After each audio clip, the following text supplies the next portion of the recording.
Evan has to pass a trial of courage in order to earn the right to become a leader of a kingdom. And so this is the trial he's going to face. And so he's going to have to battle a really big gorilla. His name is Thogg, and you're going to see him in here in a second. And so one of the things, so he will have to battle him to pass this trial. But one thing you're going to notice when you see this footage is that the battle system has been completely reimagined.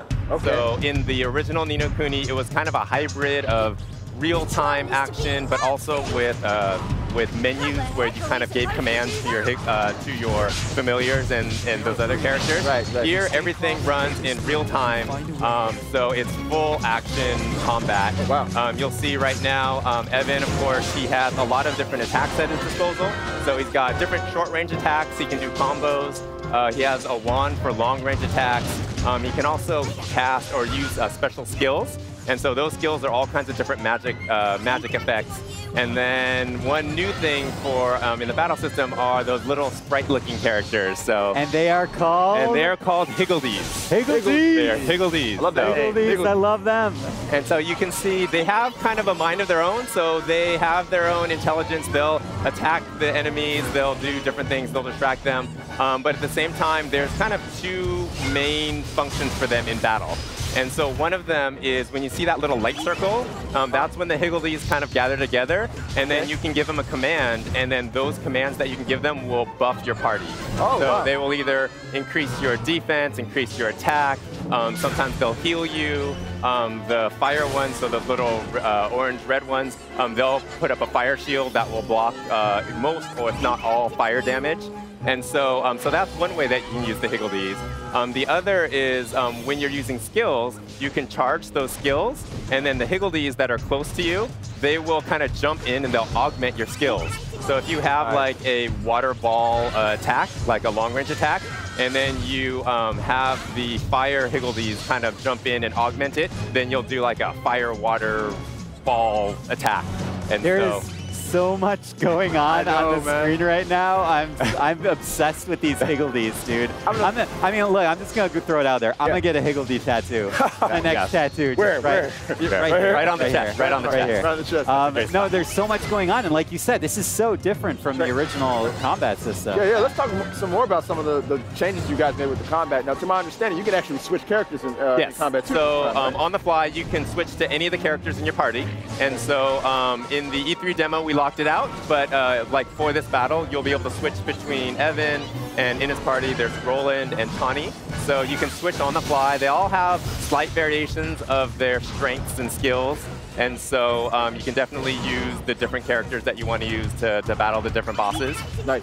Some of the fun little nuanced things as well is so all kind of real-time combat systems for role-playing games. You can block, of course, you can guard, but then one thing that they incorporated was also it has a just guard feature. That's not the official name, but that's what I'm calling it. So very much like in fighting games, in some fighting games, if you kind of tap that block or you tap block, at the right time, you can basically do a parry.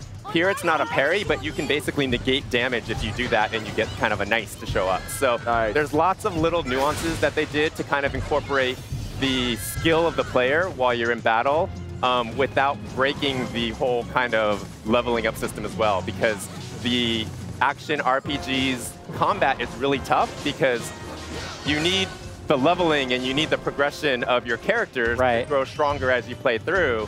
But then if you have control of your characters in like real-time combat, then a lot of times what you're doing doesn't really have a big effect on the outcome of the battles. It's usually okay, well, I'm strong enough, I'm leveled high enough, so I can spam attacks and just make my way through. So there's lots of little nuances that Level 5 took from adventure games and even some fighting games to where they worked that into the combat system. That is excellent. So here against Thogg, so he's got him about what, 3/4 defeated right now. I think we got this in the bag. He's got it.